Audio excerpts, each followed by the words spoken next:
अस्सलाम वालेकुम व्यूवर्स। तो कैसे हैं आप सब? उम्मीद करती हूँ आप सब ठीक होंगे। तो जी जनाब, आज हम बनाने जा रहे हैं लीमू और हरी मिर्च का अचार।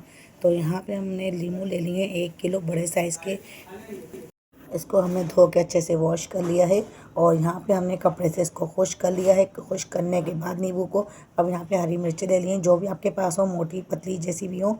तो यहाँ पे हमने हरी मिर्चों को धो के इसके ऊपर की डंडी रिमूव कर दी है और इसको भी अच्छे से कपड़े से साफ़ कर लिया है ताकि पानी इसमें ज़रा भी नज़र ना आए।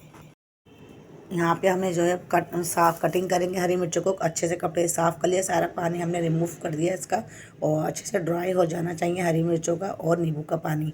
तो अच्छे से मलमल के कपड़े से आप साफ़ कर लें ताकि इसमें पानी बिल्कुल भी नज़र ना आए। अब नींबू अगर आपके बड़े हैं तो आप 1 में से 4 कर लें और अगर छोटे हैं तो 1 में से 2 कर लें। तो यहाँ पर नींबू हमारे बड़े बड़े थे तो हमने इसमें 1 में से 4 कर लिए ताकि अच्छे से जो है इसको हम पकने में आसानी हो। तो अगर ज़्यादा बड़े लेंगे तो फिर इसे पकने में थोड़ा टाइम लगेगा। तो अभी हम सर्दियों में इसका जो है अचार डाल रहे हैं। सर्दियाँ थोड़ी थोड़ी जा रही हैं और गर्मियाँ वापसी आ रही हैं, तो जब तक गर्मी आएंगी तो नींबू का अचार पक चुका होगा, क्योंकि नींबू का जो अचार है पकने में थोड़ा टाइम लेता है। तो यहाँ पे हमने नींबू जो है सारे कटिंग कर लिए।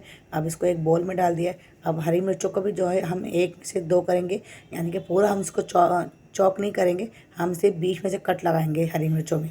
तो बीच में से कट लगा के सारी हरी मिर्चों को भी हम इसको भी नींबू के साथ ही शामिल कर देंगे। अब यहाँ पे अब हम ले लेंगे एक बोल। बड़ा बोल की हमें ज़रूरत है, या बड़ा बर्तन ले लीजिएगा, खुला बर्तन। तो उसमें हमने सारी चीज़ें डाल दी। अब हम यहाँ डाल दें हरी मिर्चें। हाफ़ टेबल स्पून मैंने डाला यहाँ पे हल्दी पाउडर और 1 टेबल स्पून यहाँ डालूँगी मैं कश्मीरी लाल मिर्च। अगर आप डालना चाहें रेड चिली पाउडर तो वो भी डाल सकते हैं। तो ये सिर्फ मैं कलर के लिए डाल रही हूँ कश्मीरी लाल मिर्च, ताकि जो अचार का जो कलर है वो अच्छा है।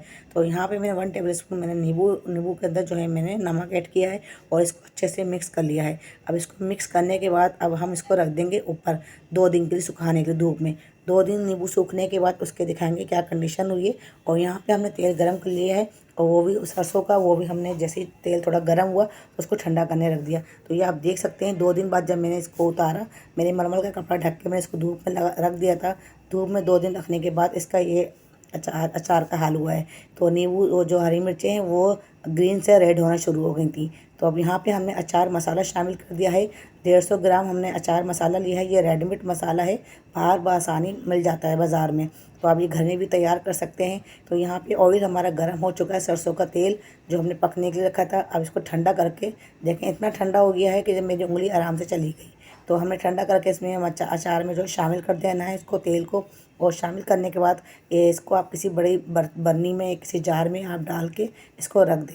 और इसको भी डालते इसको इस्तेमाल करना शुरू नहीं करेंगे। इसको अभी हम रखेंगे धूप में, कम से कम 1 हफ्ता 15 दिन इसको धूप में रखेंगे। और जब शाम का टाइम हो तो फिर आप उतार के नीचे ले आएँ और फिर जब सुबह में धूप आ जाए तो फिर इसको आप रख दें। तो यहाँ पे देखें अचार हमारा मज़ेदार सा तैयार हो चुका है और ऑयल बिल्कुल ऊपर तक होना चाहिए। अगर ऑयल ऊपर तक नहीं हुआ तो आपका अचार फफूंदी लग सकती है, ख़राब हो सकता है। तो यहाँ पे अचार तैयार है हमारा। तो मुझे दें इजाज़त, अगली रेसिपी तक के लिए इना को दें इजाज़त। अल्लाह हाफिज़।